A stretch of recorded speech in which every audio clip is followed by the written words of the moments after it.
You think Can it's be crazy enough to put 5,000 a month into crypto? absolutely, bro. The Joshtantap Show. Hi guys, welcome in. Today we're going to start a new show with Gerald in again. Hey, what's up, everybody? Hope you're having a wonderful new year. Today, Gerald will be talking about this guy who's pretty interesting, and I think he has some similarities to you. So later, do share a bit more.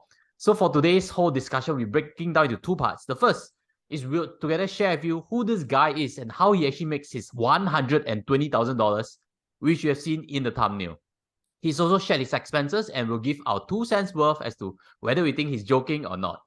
Then the second part of today's discussion, we'll be talking about how you, listening in today, can improve your own finances for 2023.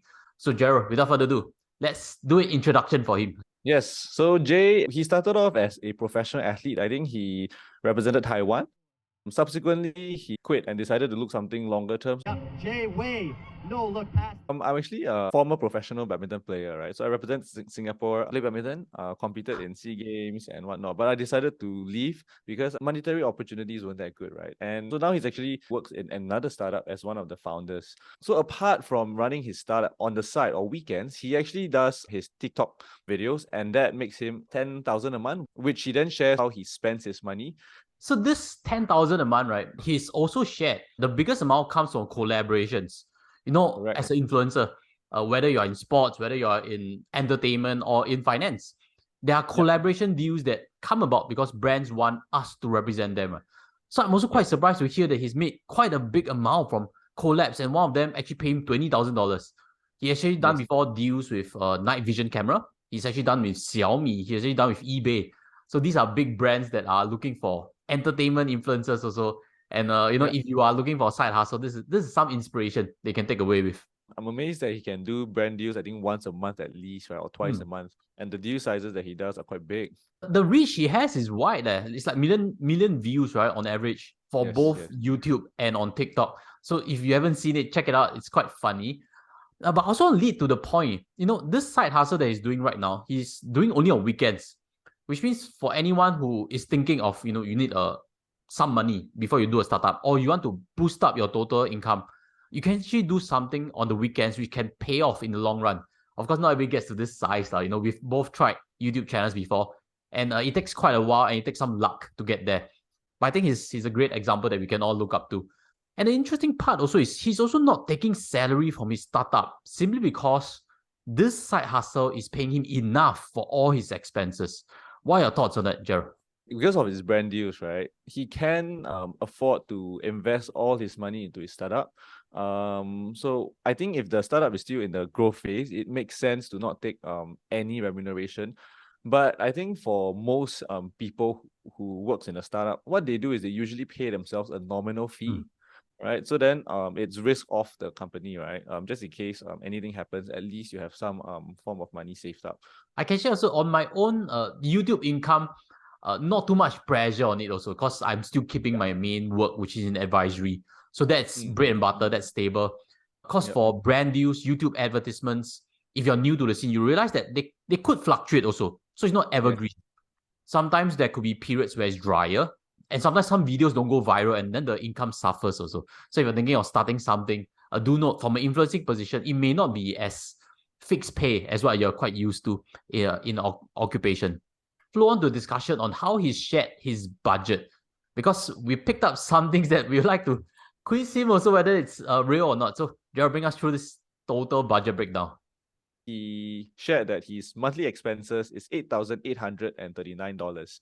So the first impression we got is that real not, because he makes $10,000, but his total budget is 8.8K. So I don't know where the 1.2K went. And he actually spent $5,000 every month investing in cryptos.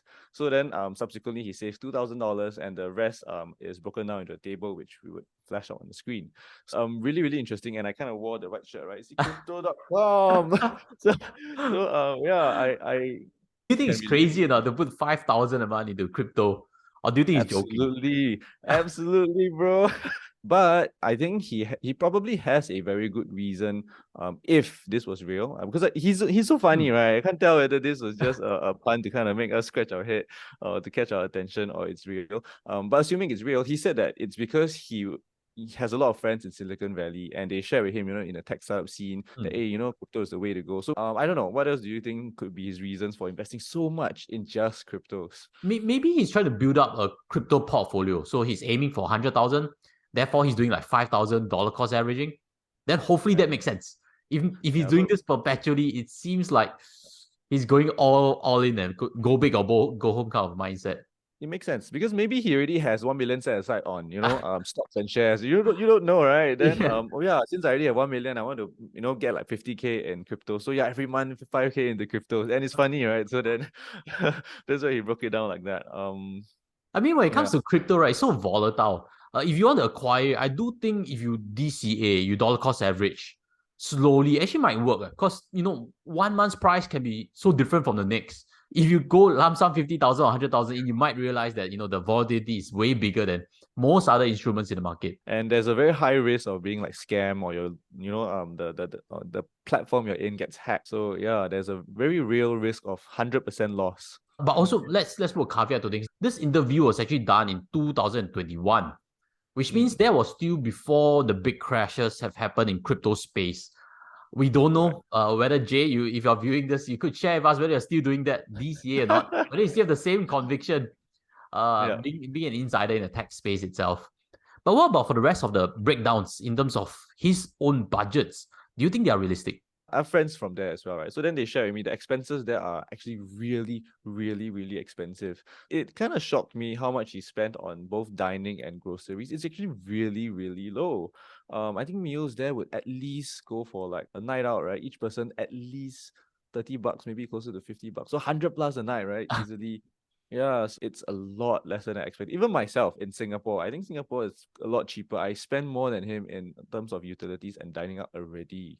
So yeah, that caught my attention for sure.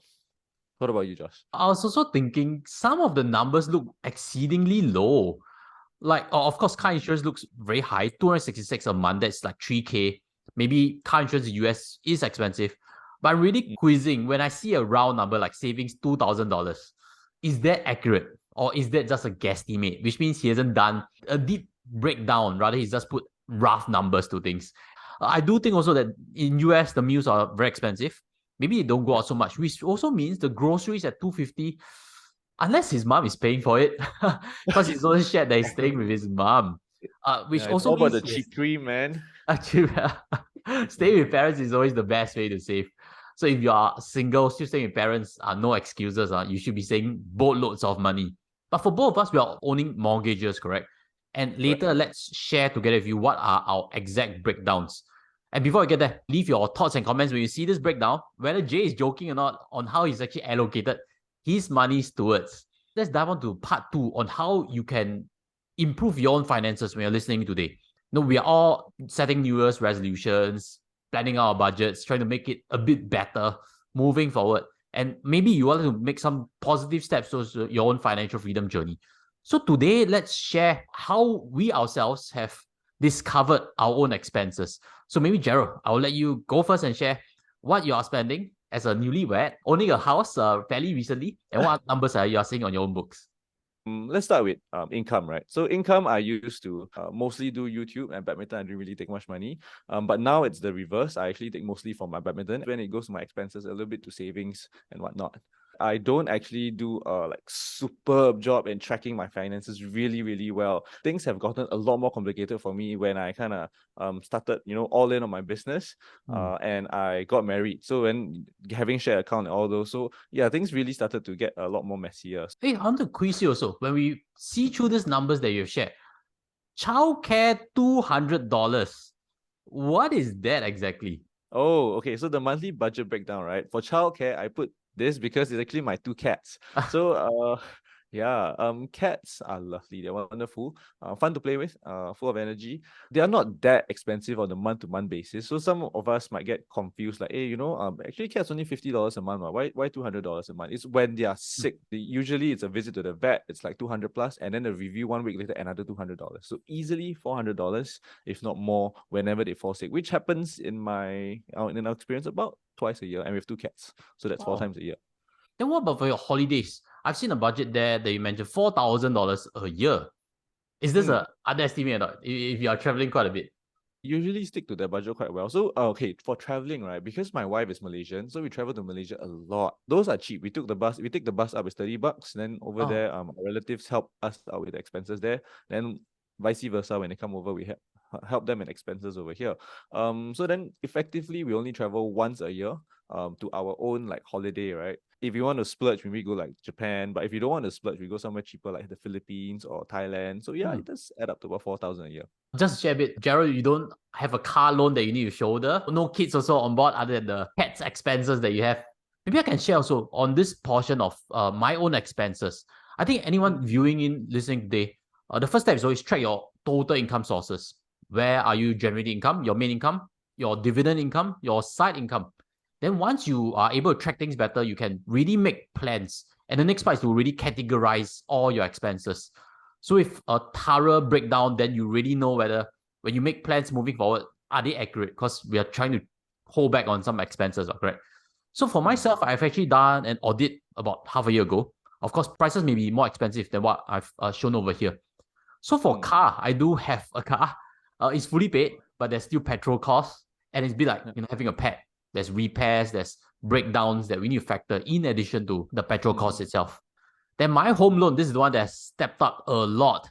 And actually, this number could be even bigger already as of right now because August 2022, the rates were lower. So there are other housing costs. There's insurance costs. Insurance should be something that you take care of properly. There's food costs and there's childcare expenses. So I have actually 2 kids. So if you guys already know, kids require quite a lot of expenditure. You need to send them for classes. You need to take care of their enrichment and you need to take care of their living and stuff. So all in all, I've set a slightly higher holiday budget, but I also think that, we should treat experiences with priority also. Spend good time whenever there's a chance to take a vacation. So I've actually set a more generous budget for the family, $9,000, and my half will be $375 per month.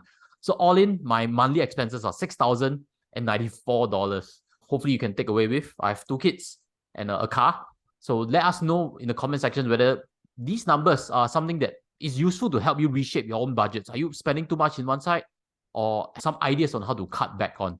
I think you made a video sharing. This is one of your October video where you talk about your August breakdown, right? Your expenses. Yeah, so I'm really amazed at how you keep your car expenses to $400 a month.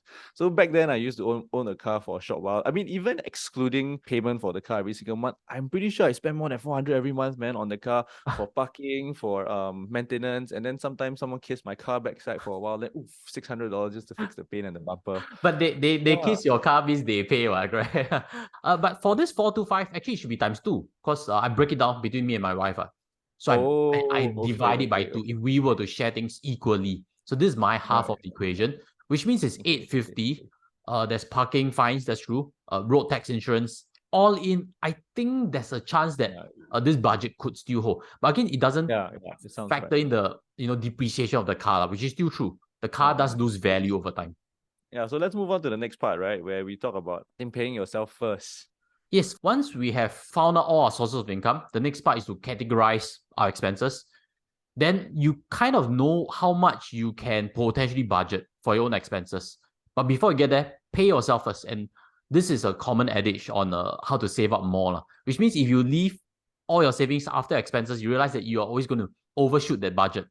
So once you have determined this budget, the next best part that we would like to suggest for you is to gyro out that money, get it invested automatically so it's funneled out. So assuming you have $5,000 income, you should put that $1,000 out straight away. Every month the paycheck comes in, the $1,000 shoots out straight away.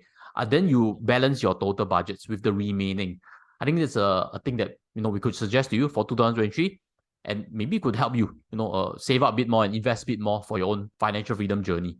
So as a self-employed person, I'm actually really curious to learn from you, right? What are your thoughts on how much should you pay yourself as a self-employed person? Do you go by, your expenses, what you need every month? Or do you pay yourself based on how much your money makes, like your company or your business makes, How would you budget or pay yourself first as a self-employed person? Oh, okay. Self-employed, I think there are many forms of self-employment. And I guess we can also categorize them whether the self-employment income is stable or it's very lumpy. Correct? Yeah. So if every income is lumpy, I think it's also difficult for anyone that's in the self-employed space to stay in long term. So usually you see those top performers, they have certain habits and recurring income streams, whether they are in real estate agency, whether in insurance agency, the top performers always have certain habits and certain recurring businesses, you realize. Then that gives them a very stable amount. So to answer the question, to pay yourself first means you must be able to determine that stable income and then pay yourself from that stable income. If you have big lumpy sales that comes in, then that's bonus.